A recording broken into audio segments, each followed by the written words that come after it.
Happy Hump Day, everybody. Oh man, today is going to be fun. It's not Indian Cinema Buffet Day because that is put on hold if we watch the entirety of the new Shogun miniseries, the remake that FX dropped. And man, do we have to talk about it. I got some bad news for you. Don't go anywhere. We'll be right back. Previously on the Nerdy Ronin Network.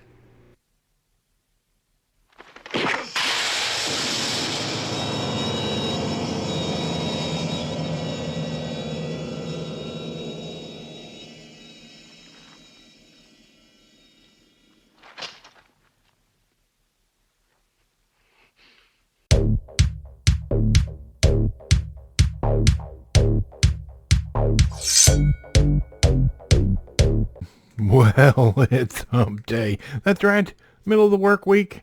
We're staring down the barrel at the weekend, and it's steadily approaching. We have a couple more days left to go, though, so don't worry. It'll be here. We just got to give it a little time. How's everybody doing? Good, good. Nice to hear that.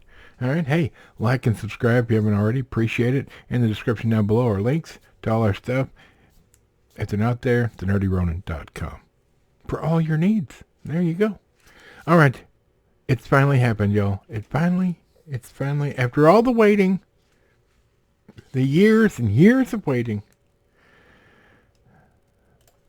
Shogun has finally been released. Or at least the first 2 episodes. It's a 10-episode miniseries. It's a remake, or what have you, of the original miniseries. And this is all based on James Clavell's book, Shogun. And I just got done watching the first 2 episodes. Excuse me. All right. But we have to talk. Let's go over the details real quick. TV miniseries 2024, TV 14. That's bull crap.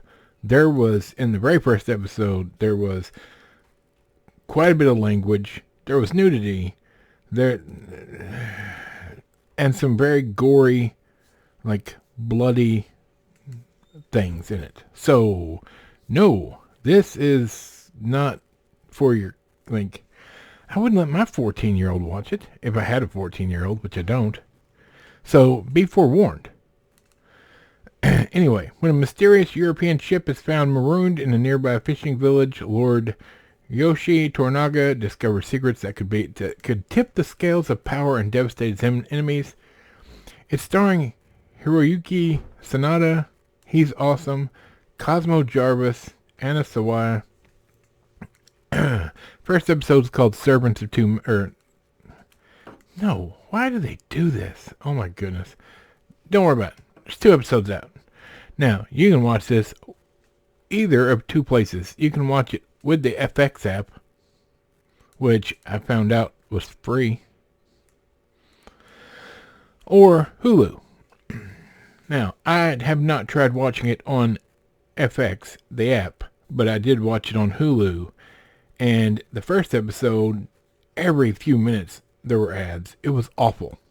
The second episode, I tried something a little different, still watching it on Hulu, but they've done something interesting. Let me get to the good points first, okay? It's beautiful, all right? Looks fantastic. But they've done something interesting. You can watch it like it's made, with a lot of it being in Japanese, and you read the subtitles, etc., all right? Or they have English dub. 2 different. All right, so you can watch it all in English, where they've dubbed over everything.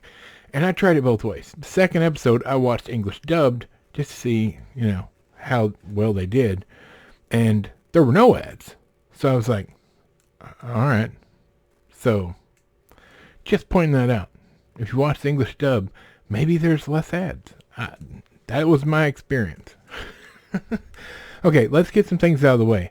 I had issue with this, and we need to talk about it. I really enjoy the original miniseries, and I really enjoy the book, although for most people it's a struggle to get through. It's huge, like Bible huge, okay? But it's well written, and there's a lot to it. It's complex. There's a lot to unpack and a lot going on, and it can be confusing. Well, guess what? The miniseries, the original, was also confusing. They made a choice to not put subtitles for the Japanese, figuring you'd figure it out because they were translating. Catchy idea, not fun to watch because of that. Like, it's just difficult. But I get what they were going for. The new one, don't worry, everything's subtitled. But that being said, with the first 2 episodes, yes, it's complex and complicated from the beginning. There's a lot to unpack, and it's kind of going all over the place. It will calm down, and it will, if they did it right, follow a path so that you will catch up. Okay? But they put a lot of F-bombs in this. And it just bothered me. Because I noticed it. And I was like, unnecessary. Look, this is a classic story that will probably do amazingly well unless they just mess it up completely. But staying with the original material is great. But I don't remember in the book it being so F-bomby. Now, maybe I'm wrong. It's been a while since I read it. But you have to make a choice as the showrunners and the people doing this show. Maybe you could have toned that down a little bit. This is not Game of Thrones. And I know, I keep seeing that.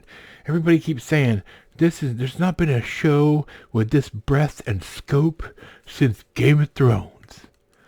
Do you remember the last season of Game of Thrones? So, let's stay away from that analogy, all right? That you've got 10 episodes, you've got to make them count. But you also need to focus on what's important. And all the F-bombs are unnecessary. Just saying. Not like you can do anything about it now. But depending on who you're watching this around, it may matter. All right? There is some sensuality and some sexuality in the book. So I get you're putting that on there on screen as well. And the blood and gore,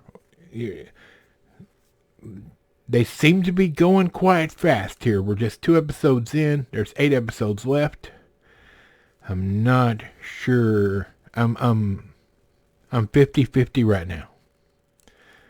The first episode was good, but not great for me. The second episode, it started to make more sense and started to kind of come together, but I really hope they don't mess this up. They have 8 more episodes. And if the episode length sticks for the whole thing like it did with the first 2 episodes, this is going to be over 11 hours long, which is plenty of time to tell a story of this scope and to do it properly. My question is, once it gets going, are they going to stay with the original source material or put some of their own junk in it? That's my question. That's the question everybody I know that's been waiting for this is asking. Because we're on board. We're going to watch it. But if you slip up, we're going to turn it off, and we won't. Because the original's great. The book is great. So that's where we're at.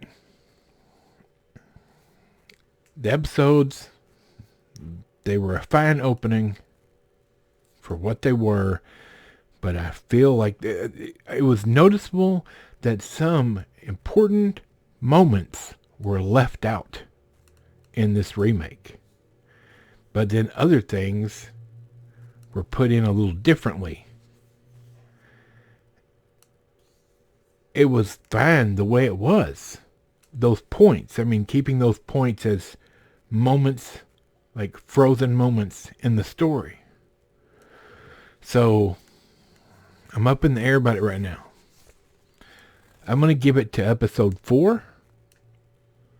And depending on how it's doing at episode 4, I will either stick with it and watch all 10 and review all 10, or I'll move on to something else. Unfortunately. Because at the moment, it's 50-50. But we'll see. I hope they do a good job. I hope they figure it out. There's always some growing pains with something this large. Let's see if their ego gets the best of them, or if they iron it out and make it worth watching for fans of the source material. All right. So, I don't know why they put so much language in it right off the bat and just like really smacking you in the face with it. But we'll see if that helps or hinders.